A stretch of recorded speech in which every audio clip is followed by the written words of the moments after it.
Mind you, I didn't have any plans to go check this one out, but I got to watch the trailer during the double feature I had on Tuesday, and I said, you know what? I'm in.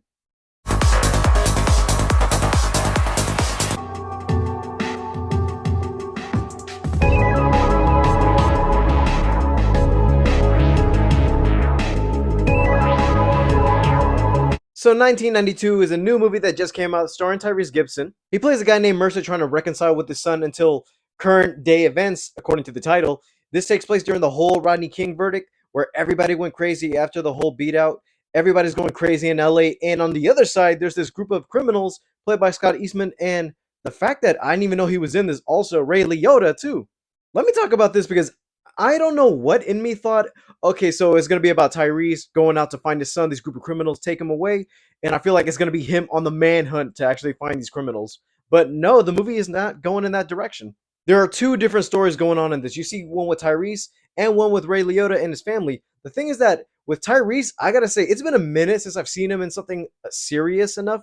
I know he's always the jokester in Fast and Furious, but I'm like, seeing him as the lead mating man on this, I dig it.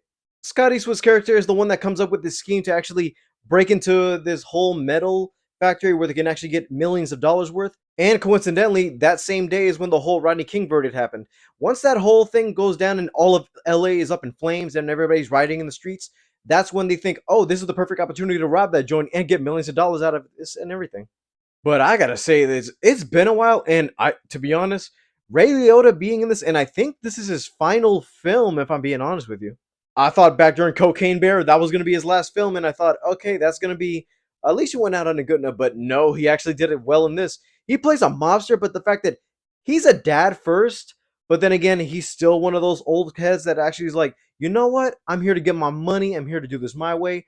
Just because there are people in here trying to keep me from getting this away, nobody's getting away in my prize. So I feel like, okay, he did a lot good as a mobster in this, but I gotta say, him being here is like, yeah, it almost felt like he never left. The movie goes back and forth with Tyrese and his son and with this group of criminals, but to me, I feel like, okay, that's a good story. And both those stories don't clash until around the second act because everything you're seeing throughout this movie is exploring, okay, we're dealing with these characters, we're learning more about them. But the whole thing with the title itself being this is the thing that is the whole genesis of what's going on in this movie, I'm like, that's interesting. And I do like the fact that, yeah, the whole Rodney King beating verdict, that's the big thing that happened in 1992 and the whole thing that basically separated the whole police force from LA because at that time LA was up in flames.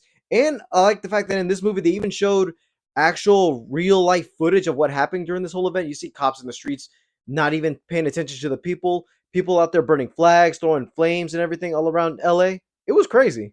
A majority of this movie is dialogue heavy and you don't get into any action until around the third act. But for what I can say, this film, it's a okay movie to at least sit around, not only learn a bit of history, but also this is one of those end of summer movies I feel like, you know what? For a summer full of blockbusters and some movies lately that haven't been hitting us strong, I feel like if you were to go check this out, and I feel like, okay, I know this is going to be around for August, but I feel like this is one of those smaller movies that isn't going to get pushed out forward. Mind you, I knew it existed, but I wasn't ready, or should I say, sure enough that I'm like, I'll go check it out. I saw the trailer coincidentally on a Tuesday during the Crow and Blink Twice double feature, so I thought, okay, I might as well go check that out. It looks interesting from the trailers, but for the movie itself, I say it's an okay watch. It's just a movie you'll get in, get out. You had a good time. You learn a bit of information and a bit of history too. You get some good characters. The story takes a bit to get going because you're still the whole thing doesn't really start until the whole verdict happens. Because once that verdict happens and once you see all of LA go crazy and you see people rioting in the streets, that's when the movie actually pushes up. And I feel like, okay, if the movie were to start exactly where this was, and you're dealing with this family who's like, okay, I'm trying to do good with my son, and this group of criminals actually realizing, oh, nobody's gonna be around, so we can actually do the thing we're gonna do. No cops around, no security, no anything. Okay, we got the shot. But I feel like if the movie were to start right when the verdict happens, and we're getting into this whole, I'm trying to get home to my son, I'm trying to make sure he's safe, and these criminals feel like, okay, we have the time to do this. I feel like that would have been a bit better. cutting off a bit of the first act. I know you get to develop these characters first, but I feel like if the movie were to start at the verdict and you're learning about these characters as the day goes on and it's LA going up in flames, that would have been a better push start so like I can at least get into it. Those are my thoughts, and to be honest, I had a good time with this. Shave off the first 20 minutes of this movie and you got a good hour 20-minute movie on your hands. All right, guys, thank you guys for watching. Leave a like, subscribe if you haven't already. All my social media is down in the description below, and I'll see you guys next time. Bye, guys.